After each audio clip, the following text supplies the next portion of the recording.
Hello மக்களே, இன்றைக்கி நாம் இறால் தொக்கு செய்ய போகிறோம். தேவையான எண்ணெய் விட்டாச்சு. சோம்பு,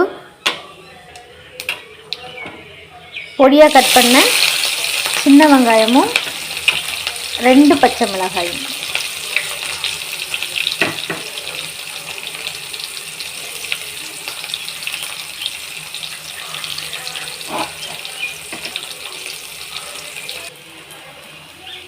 கருவேப்பிலை, இதோடய நம்ம இஞ்சி பூண்டு சேர்த்துக்கலாம்.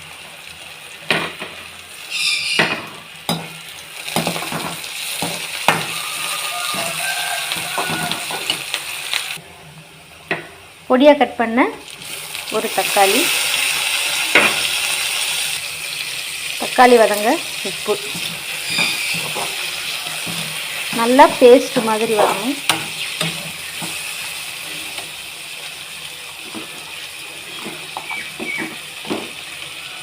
இதோடய நம்ம கொஞ்சம் மஞ்சள்தூள் சேர்த்துக்கணும்.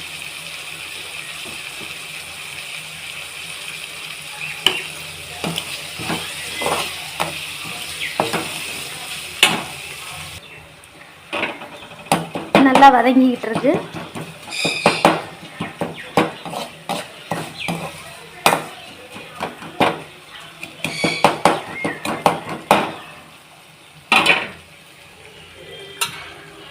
நல்லா வதங்கிருச்சு. இப்போ நம்ம சுத்தம் பண்ணி வச்சுருக்கிற இந்த இறாலையும் சேர்த்து வதக்கிக்கலாம்.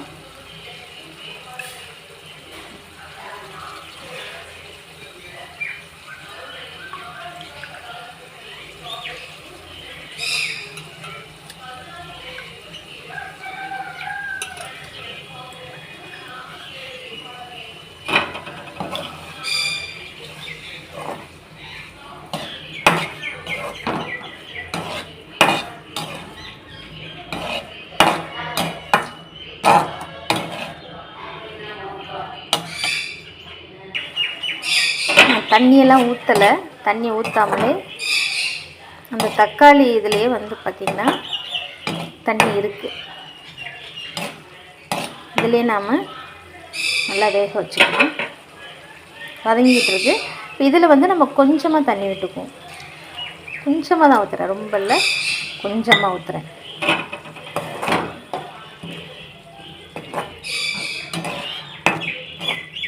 கொஞ்சமாக தான் ஊற்றிருக்கேன் தண்ணி. கொஞ்சம் வேகட்டும். தண்ணி நல்லா வற்றி வந்துருச்சு. இப்போ நம்ம கொஞ்சமாக மிளகாத்தூள் சேர்த்துக்கலாம்.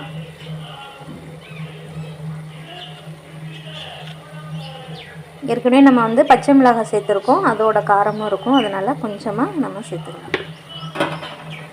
இறால் வந்து ரொம்ப வேக தேவையில்லை, ரொம்ப வெந்துடுச்சுன்னா நல்லா இருக்காது.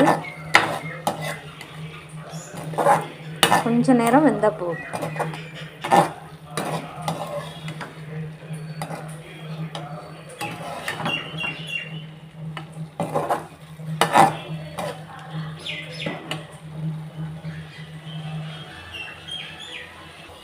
எனக்கு இறால் வந்து இப்படி செஞ்சால் தான் பிடிக்கும். இப்படி செஞ்சால் தான் ரொம்ப டேஸ்ட்டாக இருக்கும்.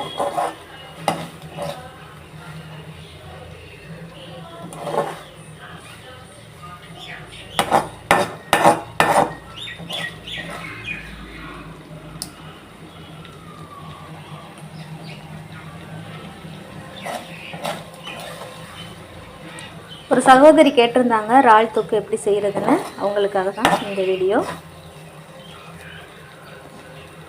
ஈஸியாக செஞ்சிடலாம்.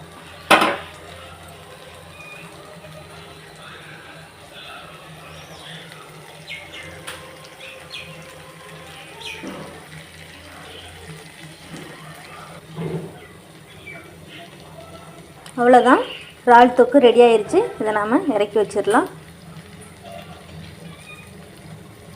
இப்படி இதில் போட்டிருக்க வெங்காயம், அந்த இஞ்சி பூண்டு பச்சை மிளகாய் இது எல்லாம் சேர்ந்து சாப்பிடும்போது செம்ம டேஸ்ட்டாக இருக்கும். கருவாடுமே இந்த மாதிரி செய்யலாம். கருவாடு இது இட்லிக்கு வச்சு சாப்பிட்டோம்னா ரொம்ப சூப்பராக இருக்கும். இட்லி, தோசை. ஓகே, இறக்கி வச்சிடலாம்.